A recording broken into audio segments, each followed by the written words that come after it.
Hello, and welcome to Change the Face of Yoga, teaching toddlers through golden oldies.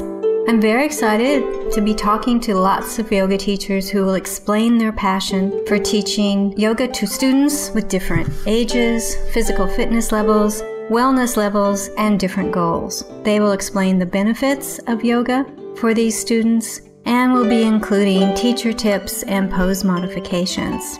I am Stephanie Cunningham of Yoga Lightness, and I've been teaching over 50s for 10 years. So this area is my passion and the passion of many other yoga teachers that you will be listening to in this series. Thank you so much for listening, and let's get started.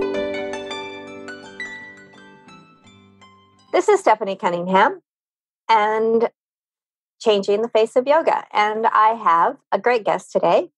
This is Kistine Kaoverri Weber. Christine has agreed to be part of the subtle aspects theme that I'm putting together to talk about more of the subtle aspects of yoga. And Christine will be talking about chakras and what chakras are, what system she uses, and how you might use it when you're teaching. So welcome, Christine. And I'll give an introduction. I'm sure all of you know Christine, but just in case. She's committed to the widespread adoption of yoga as a population health strategy. She has been studying yoga and holistic healing for nearly 30 years, advocating, speaking, and teaching about yoga since 1995, and training educators since 2003. Her organization, Subtle Health, provides holistic mind-body trainings, education, and clinical services with the mission of enhancing community health infrastructure. She is the director of the Subtle Yoga Teacher Training for Behavioral Health Professionals program at Mahec in Asheville, North Carolina, presents workshops and trainings internationally, and is frequently invited to talk about yoga at healthcare conferences. Welcome, Christine. And is there anything else you'd like to add to that introduction? Oh, thank you. It's so nice to be here, Stephanie. And no, I've got a lot of stuff going on.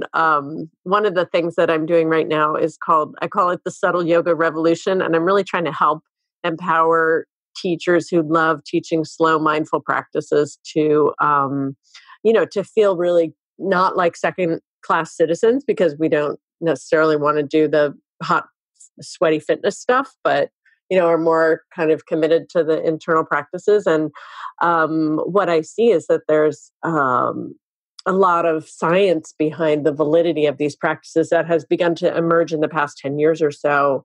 And that's something that I'm really passionate about right now. So I have some online program, different online courses about the Subtle Yoga Revolution. I'm happy to share some of that information if your listeners are interested later. Okay. Well, we'll be sure and get it into the contact details so that people can explore that. All right. So let's start really basic, and you can explain the chakras. And I believe in an earlier conversation, we talked about that there's the traditional look at chakras, and there may be a new version of it. So let's first of all define and contrast those two things. Yes. Okay. So first of all, I would request my Sanskrit teacher would be very happy if we would use the word chakra, not chakra. Okay. And that's a really common pronunciation issue. Just remember, it's like chocolate chip cookies. That'll help you remember. And also, it's not French. It's Sanskrit. It's not like chakra. It's a Sanskrit word. So the Sanskrit, the C sound is always the hard ch. And it actually is spelled like if you spell it properly with the International Sanskrit spelling, it would be Chakra, believe it or not CH. But, it has really become a let's say, Western word, really like over the past 100 years or so. So see, because it is the 100th anniversary, really, of when chakras became known in the West, which was 1919. So yeah, so let's pronounce it chakra. Okay. Yeah. And because we know we have SH sounds in Sanskrit, right? We have Shiva and Shakti and Shavasana. And so we have a lot of SH sounds, but so the CH sound is chakra. And then the second part of the question was like, define chakras. Oh my gosh, that's going to take me a couple of days. So I'm going to keep it really simple. That chakras are basically these energy centers that in the subtle body that have a physical ontological correlates, I would suggest. I know that there are certain people in the tradition who say they don't have ontological correlates. There are Buddhists who say that they do. And the way that I learned it, it's just, what that means is like they really exist. Okay. That's all that means. Like they really are there. I believe they're really there. I think the tools of science are not quite subtle enough to measure them yet. Although there have been some attempts at measuring these centers by different people, which I don't want to get into that too much, but there have been some quasi-sciencey attempts at measuring these energy centers in the body. And, even if you don't believe that, and one of the things that I think almost every human being can agree upon is that on the midline of the body, from the base of the spine to the crown of the head, and typically in the center of the chest, typically in the center of the belly, most of us experience some kind of an emotional we have emotional experiences there, whether it's we say, I had butterflies in my stomach, or I loved him with all of my heart, or I was so upset I was choked up, or that really gives me or that gives me a headache trying to think about it. So we have emotional reactions that often happen along the midline. And so if we can't agree on the models, and by the way, the yogis tended to not agree on them either. They had many different systems. So if we can't agree on them, that's okay. But one thing we can agree on is that there are these emotional expressions, and science hasn't necessarily explained them adequately yet. But the subtle body does give us a frame of reference that may be a little more subtle. Yeah. And more explicit. And the yogis left us these beautiful maps of the system that I think are worth looking into more deeply. So what are chakras? They're energetic centers in the body where we tend to process some kind of mental emotional tendencies. We tend to have mental emotional tendency processes happening in those centers. And the other piece is that many of the hatha yoga practices that emerged, within 600 to 800 years or so, within the past 600 to 800 years, many of them were actually originally intended to help create better control over these centers. And that was the original purpose of asana. So why not work with them? Why not continue with that tradition and see what we can do with asana? The other thing I always like to say is, people come to yoga class a lot of times because we live in the 21st crazy century. People come to yoga class and they're like, I don't feel good and I'm going to go to yoga. And then at the end of yoga class, pretty much most of the time, people tend to feel more balanced. And often that's a mental, emotional, or mood shift that happens. Why is that happening? Yes, it's happening because of parasympathetic activation, for sure. It's happening because of shifts that are made in, via the vagus nerve, and changes in acetylcholine, and all that stuff is happening. And I would suggest that happens often because of breathing and movement practices, and these things I don't think are just random. I think that asanas, as they've been delivered to us, and yes, some of them were developed very recently and others are much older, But asanas are a way that we create more balance in the mental, emotional parts of ourselves, or the mental, emotional body, if you like, or the subtle body. And therefore, we can be more intentional about how we use the practices to create better psychological balance. Mm-hmm. Okay. I had no idea. Really, I'm kind of going, oh my goodness. So chakras, how many are you working with? Because I know seems to be different numbers of them. Yes, there are different systems. And okay, so I work with I would call it the traditional 7 chakra system, which, it comes from the Bengali tantrics. A lot of my teachers were from Bengal. So I work with that Bengali system. Now, there are systems that predate that system. And of course, there are systems that post-date that system, because everything basically that happened after 1977 is a whole different ball of wax. There was a whole movement, a new age chakra movement that happened in the 70s, largely, from writers in California and other places, that defined a whole new system. And a system, well, I don't want to say a whole new system. I would say a revamping of the system. So let me back up. I hope this is okay to go into the history, because without it, it's very difficult for me to talk about the system and what I do. So a brief history of the chakras. You have on one hand some, we have to look at texts in a scholarly way, like what do the texts say? What were the texts showing us? And you do have mentions of this system as far back as the Bhagavad Gita, so it goes pretty far, 2,500 years or so. You have some mentions of these points in the body, and the Charaka Samhita, which is the original book of Ayurveda. So, you have some mentions of the system that go into antiquity.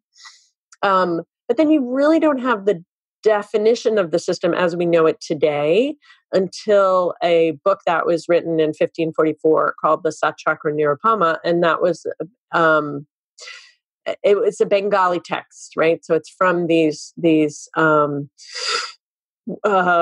Shiva worshippers in that part of India, in that northeast part of India, right? And that text gets translated in 1919 into English. And really that's the introduction of the chakra system to the West. And so, I always tell people, like, you have to go back 100 years and think about what was happening sociopolitically in India, what was happening in the world at that time, right? So we're still in the middle of the occupation of India by the British, and you still have a tremendous amount of the 300 plus year occupation, right? So you still have a tremendous amount of both superiority complex of the West over the Indians, and then inferiority complex of the Indians towards the West, because they've been dominated, politically dominated, and there's all the racism and all that stuff that goes with it. So what you have at this time in 1919 is sort of the revelation by Sir John Woodruff, who was very well regarded by both the Indians as well as by Westerners. He was a judge in Kolkata, and he got into Tantra and started studying Tantra. And by the way, the chakras come from the Tantric system of yoga. So he's studying about the chakra system. He translates this text with the help of some Indian Sanskrit scholars, and then he presents the subtle body to the West. What happens from there is you have people like Aleister Crowley and people like Charles Leadbeater from the Theosophist Society and many others who pick up on this notion of the chakras, and without immersing themselves in Indian culture and Indian history and Indian philosophy, which is, as you know, extremely complex and varied and magnificent. It's an incredibly sophisticated system. So without immersing themselves in that, they pluck the subtle body out of it and they plop it into their own worldview, which is going to necessarily render that system different than what the Indians understood.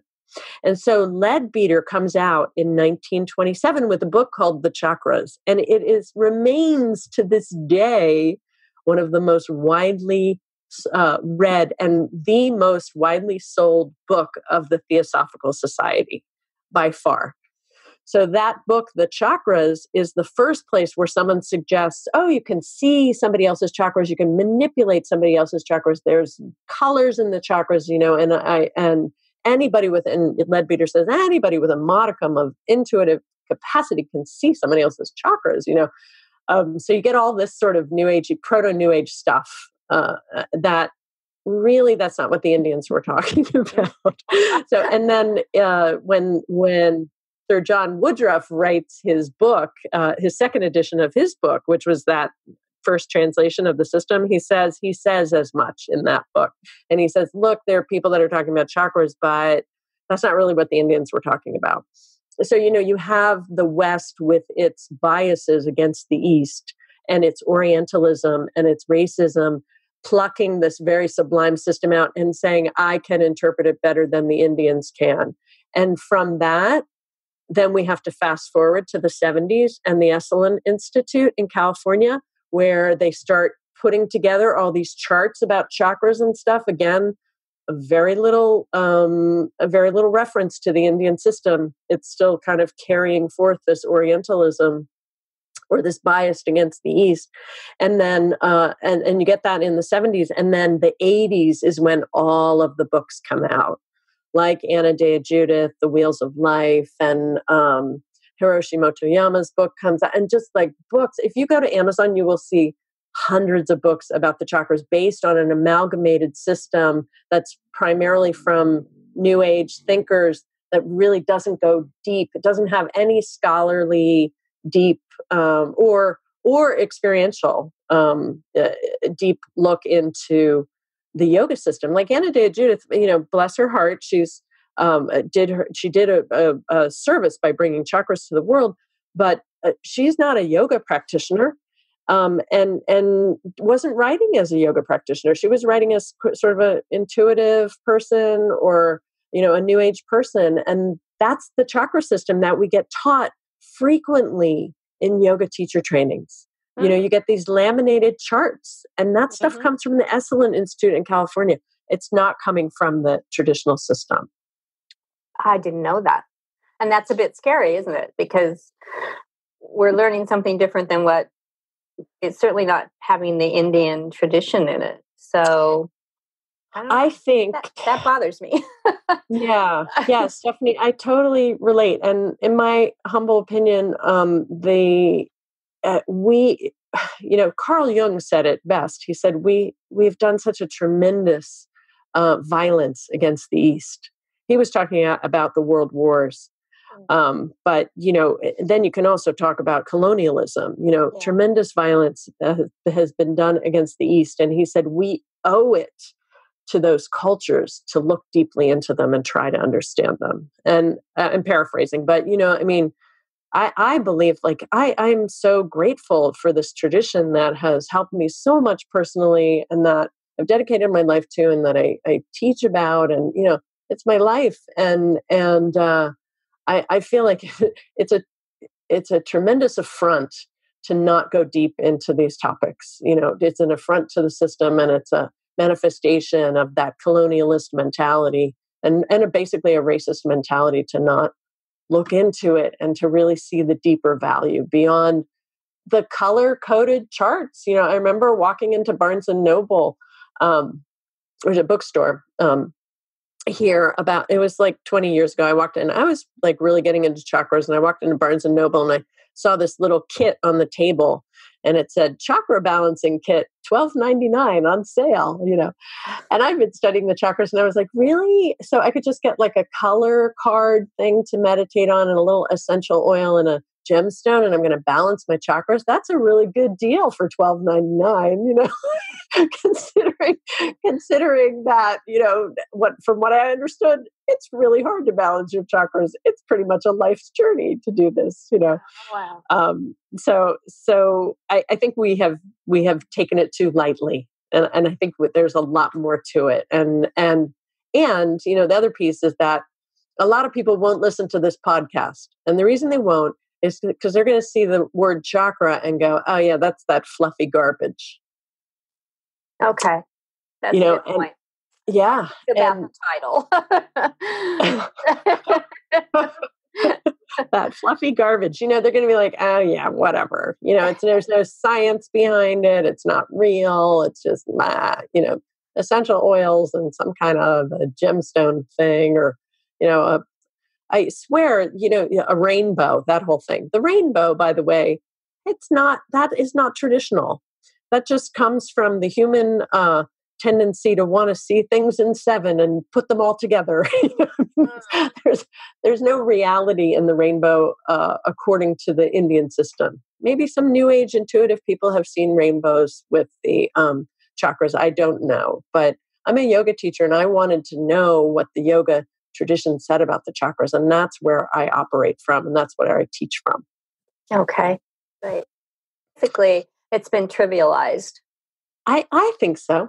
Yeah, I think it's been trivialized. It doesn't mean that we can't be creative, and I'm not a rigid person. I'm not a rigid yoga teacher. I'm all about innovation and creativity, and I mean that's what Tantra has always been about. Right? Their tantrics were really innovative. So I think it's okay to be creative and innovative, but I also think it's really important to not just make stuff up, but to really situate it in the tradition and what the Indians were talking about and why it's important and how it's different. If I can do one thing that may be helpful here, because I don't want to belittle the New Age system. A lot of people benefit from it. That's not my point. But what I do think is useful, I've always thought this is so useful, is to look at Western versus Eastern worldviews, So if you look at the Eastern worldview, it tends to, at least traditionally, that worldview tends to be like inner technology, like what is inside of me. Some of my history teachers have talked about how India, the ancient name for India is Mahabharata, the land that feeds everyone, Mahabharata, right? So in India, you have the development of civilization and lots of food. And so people had time to sort of contemplate the meaning of life and the mysteries of the universe. And that's why you have this development of such sublime philosophies emerging from the subcontinent. And then, in the West, what we have really dominated and focused on is like mastering the external, Mm-hmm. So in India, there's this focus on mastering the internal technology, and the word technology in Sanskrit is tantra, by the way. And then you have the West with the external technology. You just go to yoga class and you're like, okay, so we're going to do some meditation. And most of you who are yoga teachers have heard this comment before, like, I've got an app for that. There's an app for that. I can use my app. Right? Because that's our Western worldview. We're focused on the external. So when the chakras came west, what happened was they became the technology of personal development and self-actualization, like the transpersonal psychology stuff, and sort of, they were about individual kind of achievement in the external world. And so then you get that whole thing of like, the first chakra is about survival, the second chakra is creativity, and the third chakra is about, power. And it just goes like, that whole thing that you hear. I'm not suggesting that that's completely erroneous. I think there's a lot of power in that map, but the Eastern map doesn't do that. The Eastern map these are the powers of the elements. These are the powers of the universe, and you're going to internalize them, and then you're going to become one with the universe, right? Trailoka yani bhutani tani sarvani dehataha is the Sanskrit, which means everything that exists outside of you exists within you. And you're going to discover that through this process of working with your chakras. You're going to become the universe. It's a totally different goal than like it's a totally different goal. So, and I think those are worldview related. And, so my approach has been like, I'm a Westerner. I like that self-actualization stuff. And I'm going to really give lots of value and lots of time to the study of the Indian system so that I can use the best of both of those paradigms in my personal work and also in my teaching. So I do combine some things. I think Carl Jung's teachings on the chakras have been super helpful. Some people diminish them, but he was the one who helped me to understand what do the gods and goddesses and the traditional chakras mean and how are they relevant to a Western person. There were partly Carl Jung said, don't practice yoga if you're a Westerner because you're going to fail. But a little negative. Yeah. Oh yeah. He was an interesting dude for sure. Like by the time he gets to the throat chakra, he's just not interested anymore, but because it's not as psychological as the lower chakras. So, and that's something interesting that we can break down and maybe practical, like I've been talking about all this theory stuff. So maybe practical for your listeners too, is like the lower chakras really are where we kind of have to fight through some of our animal tendencies, like the, tendencies to get distracted and our tendencies to be jealous and our tendencies to, like to just kind of be lazy and not, or our tendencies to, and all sorts of stuff that we kind of can move through to as on the way to the heart chakra, where we start to become really a lot more human. We start to kind of have a sense of ourselves, our individualism and how we're different and what is important to us and what's not important to us. We start to get boundaries in the heart chakra. So like the lower chakras are really useful for us in understanding where we've come from in terms of our more, evolutionary tendencies. And then as we start moving into the upper chakras, the heart, the throat, and then the third eye and the crown chakra, we really start to become more of our potential, like the potential for being a spiritually connected and expanded human being is that's what those chakras were used for. So you meditate on your third eye or you meditate on the crown. Those are typical meditation, or you meditate on the heart center. Those are real typical meditation places. What that means is fixing your awareness interoceptively at those points as you're repeating mantra or as you're it's typically repeating some kind of mantra. Okay.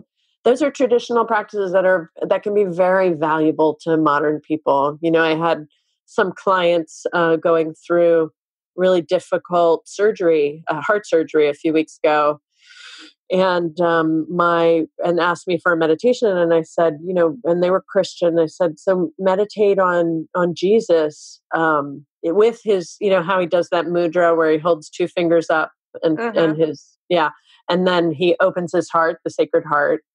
So meditate on that image of Jesus. Say your prayer in the heart chakra, and let that be a way to help you feel more centered before going in for the surgery. And they loved that.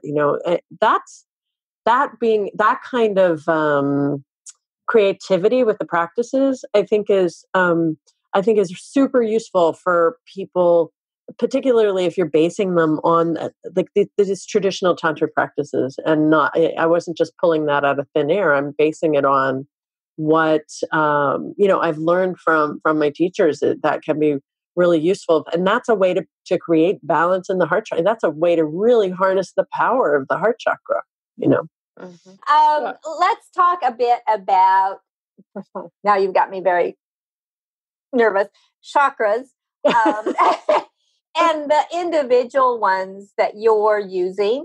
Like you said, the lower ones are kind of understanding where we came from. The upper ones are our potential, which is a really nice way to think about it, I think.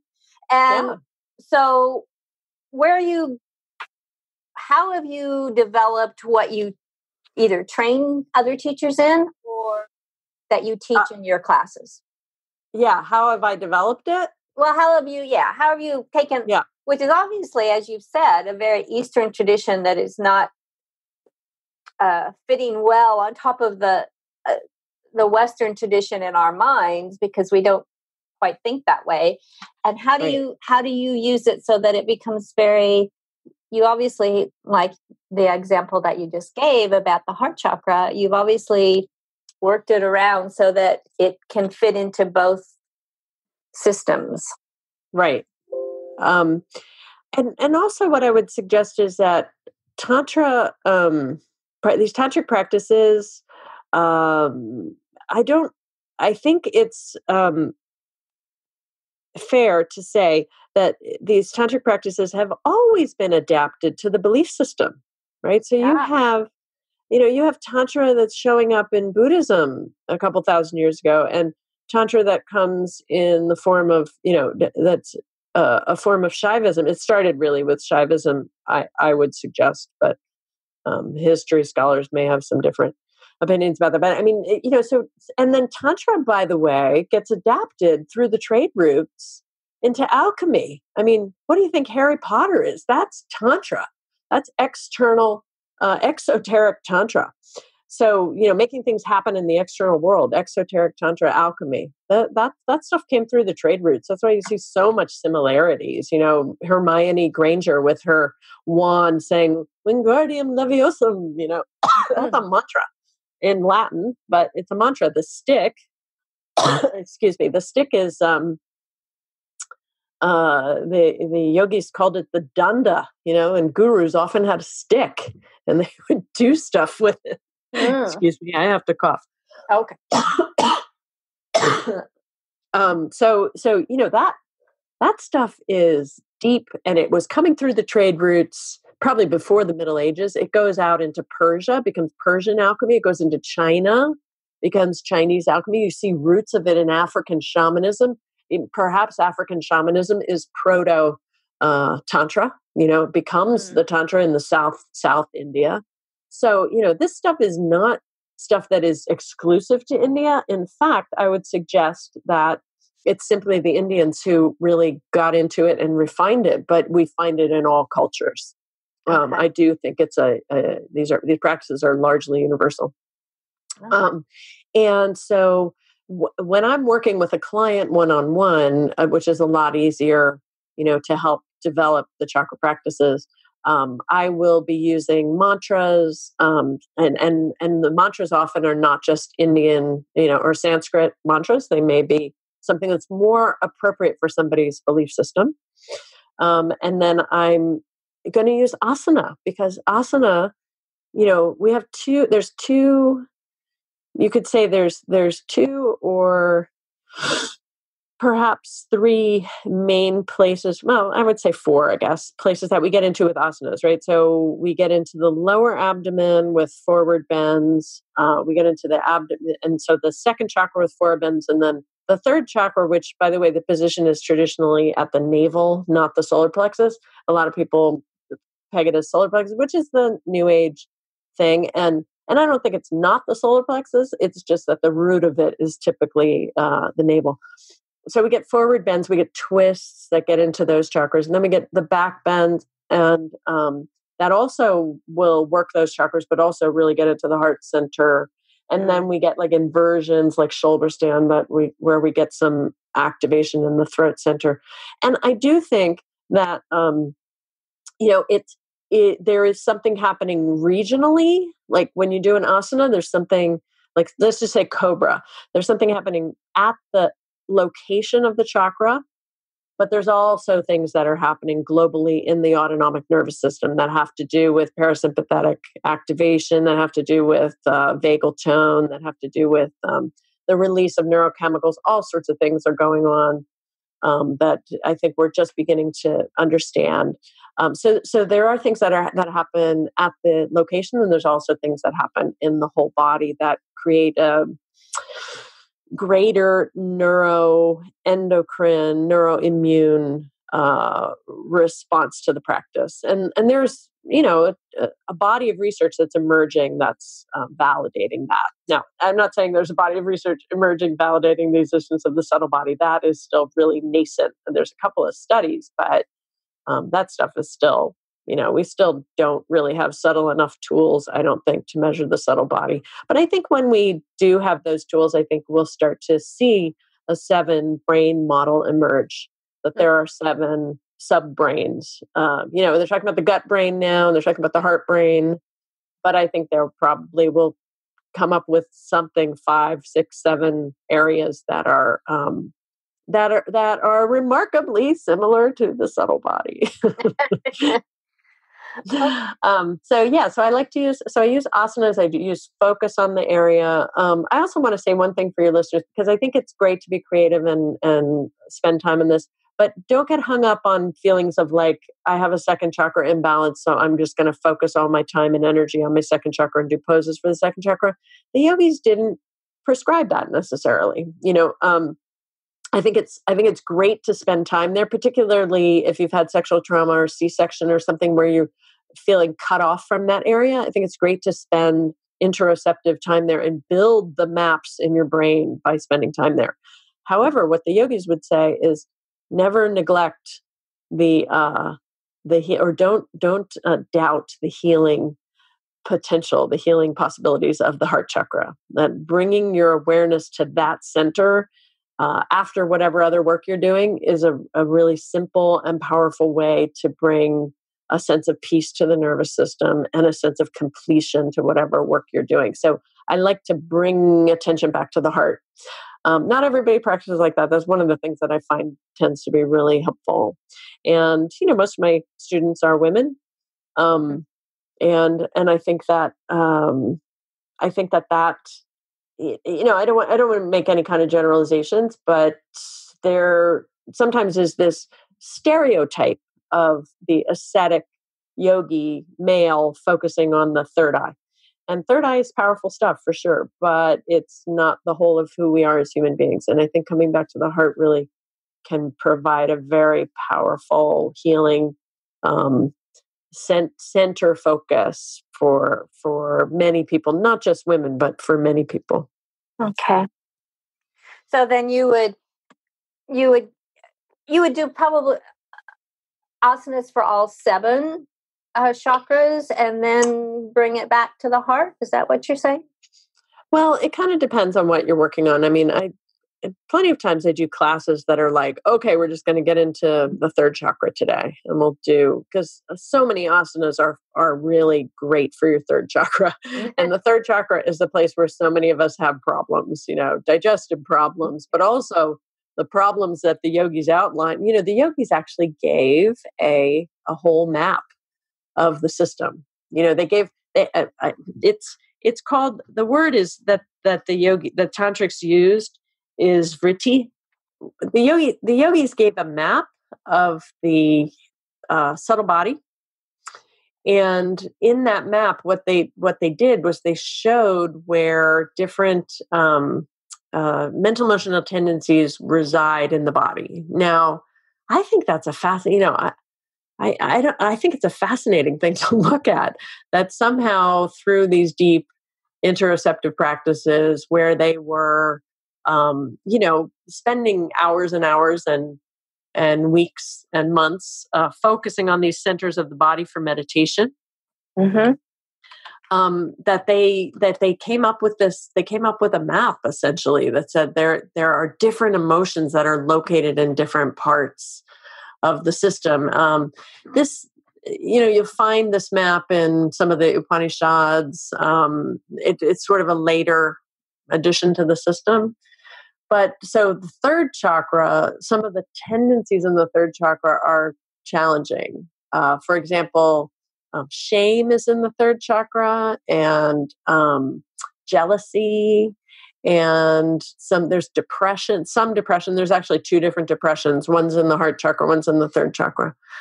Irritability, infatuation, fear, hatred. Those are all third chakra vrittis according to the tradition, right? So when you're doing asanas, you can, I think it's very useful to do asanas with the intent, holding that intention of, I'm working through this jealousy vritti or whatever it is. I'm working through this fear vritti. And then to do a practice that's a really third chakra focused. And then, as you said, like maybe at the end of the practice, bring your awareness back to the heart with the idea of like, the heart is the center and I'm practicing for the highest good. And I let go of my whatever vritti, my jealousy vritti or whatever it is. And then to spend some time doing that practice over some weeks and months and notice if there's a shift that happens for you. That can be really powerful. And I've worked with many people like that or in that way over the years. So I think there's some beauty in looking at what the tradition offered and then working with the mental emotional tendencies in a way that can create a better sense of self-regulation and mental balance. Just to finish up what I was talking about with the chakras and the practices and stuff, I would suggest that if you're working with the chakras, if you want to work with the chakras, if you want to know more about the chakras, like it's totally lovely to experiment because yoga is an experiential practice. So like doing postures and noticing how that feels in your body and then noticing, is there an effect on my mood? Is there, a shift in certain tendencies when I do certain practices? Like, my original Indian teachers would say, you should be the scientist and the experiment, be the experiment, like go for it in yourself. I think it's great.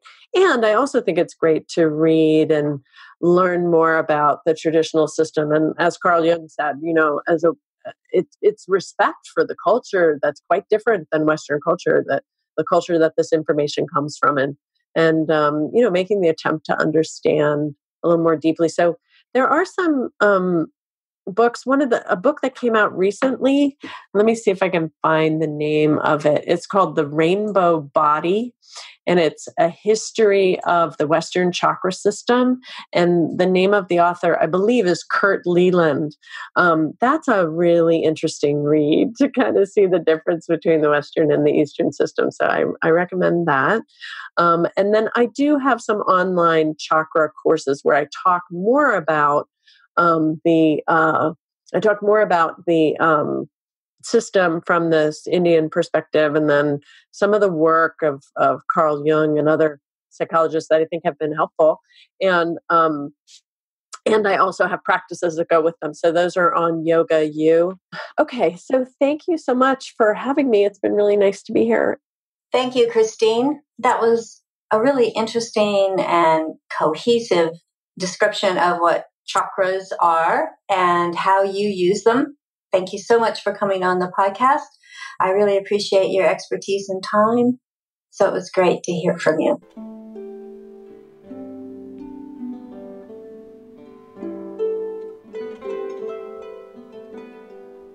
Thank you for that wonderful interview. If you would like to be a guest on Changing the Face of Yoga, please go to my website, www.yogalightness.com.au, and under the Changing the Face of Yoga tab, you can complete Be Our Guest form. After reviewing the form and finding it applicable to this podcast, we will send you a link to schedule an interview. Please download, review, and tell your friends of any podcasts that are of interest to you and to them. If you would like to contact me, send an email to info@yogalightness.com.au. And thank you for listening to Changing the Face of Yoga.